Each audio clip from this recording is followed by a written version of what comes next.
আসসালামু আলাইকুম। সবাই কেমন আছেন? আশা করছি সবাই অনেক অনেক ভালো আছেন। আল্লাহর রহমতে আপনাদের দোয়াতে আমরাও অনেক ভালো আছি। প্রতিদিনের মতো চলে এসেছি নতুন আরও একটি ব্লগ নিয়ে। আশা করছি আমার আজকের ব্লগটিও আপনাদের কাছে ভালো লাগবে। আজকে যেহেতু শুক্রবার, আজকে ঘুম থেকে উঠতে লেট করে ফেলেছি। 9:30টার বেশি বেজে গেছে ঘুম থেকে উঠতে। ভাবছিলাম মাম্মামকে চা বানিয়ে দেব না, সরাসরি নাস্তাতে যাব, কিন্তু কিছু করার নেই। যেহেতু ছুটির দিন মাম্মামকে চা খেতেই হবে, ওর একটা রুটিন হয়ে গেছে। যেদিন বাসায় থাকবে সেদিন ওকে চা খেতেই হবে সকালে। তো চা বানিয়ে নিলাম, আর সাথে বাটার বন নিয়ে এসেছিল ওর বড় বাবা, সেটাই ওকে দিয়ে দিলাম। বাটার বন সাথে দিয়ে দিলাম চা। এখন মাম্মাম সকালের নাস্তা এটাই করবে, জানি না ভাত খাবে কি না।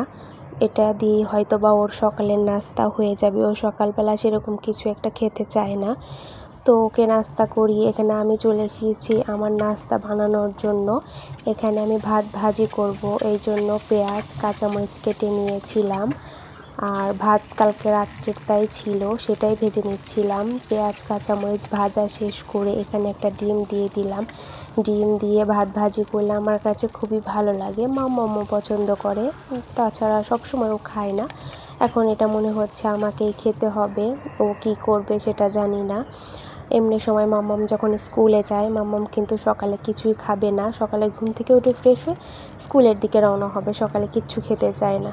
যদি বলি যে কিছু খাও, বলবে না মাম্মাম আমি কিছু খাবো না। ওর এটা অভ্যাস হয়ে গেছে আর কি, না খাওয়া। তো এদিকে আমিও নাস্তা করে নিলাম। নাস্তা করে নিয়ে দেখেন মাম্মাম এখানে কি করছিল, ওর গাড়ি পরিষ্কার করছিল।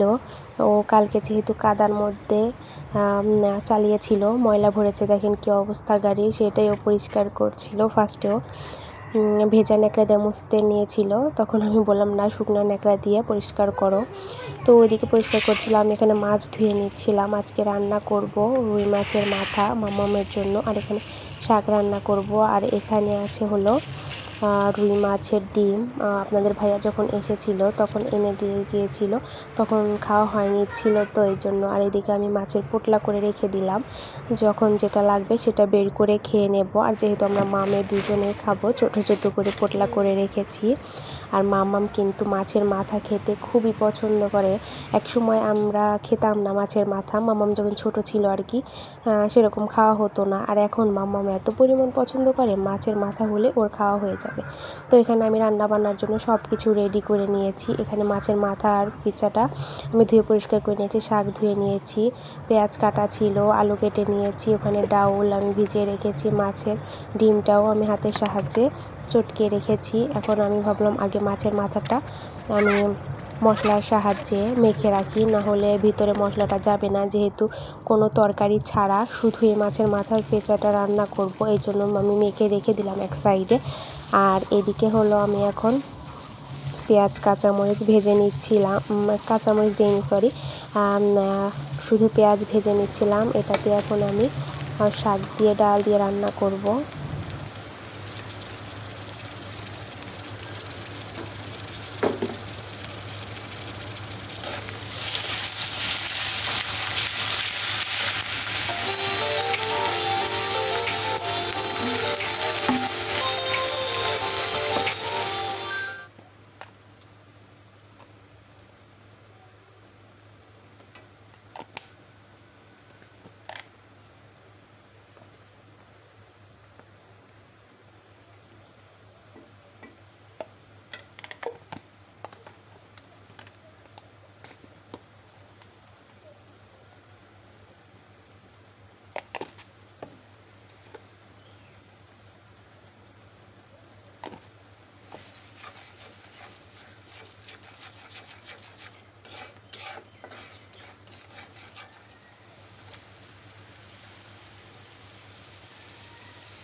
তো রান্না করা শেষ। এ ফাঁকে ভাবলাম যেহেতু গরম লাগছিল, ভাবলাম একটু শরবত করে খাই, যেহেতু ফ্রিজে আমার লেবু ছিল, আর ভাবলাম তাহলে শরবত করে নেই। তো এখানে আমি লেবু চিপে দিয়েছি আগে, তারপরে তো ঠান্ডা পানি দিয়ে ঠান্ডা ঠান্ডা শরবত খাবো, আমার কাছে ভালো লাগে খেতে।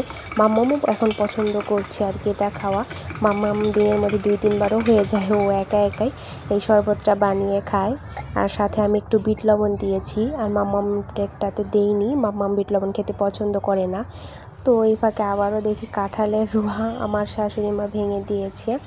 তো আমি আর মাম্মাম মিলে কাঁঠালের এটাও খেয়ে নিচ্ছিলাম। আর এদিকে রান্নাবান্না শেষ। তো এখন দেখেন আমার আজকে রান্নার রেসিপিটা কী আছে। তো এখানে মাছের তরকারি আছে, আর এখানে আছে শাক, আর তার সাথে আছে মাছের ডিম ভাজি, আর সাথে দেখেন ওখানে আছে কাঁঠালের বিচি ভর্তা। আপনারা কারা কারা খেতে পছন্দ করেন সবাই অবশ্যই কিন্তু কমেন্ট করে জানাবেন।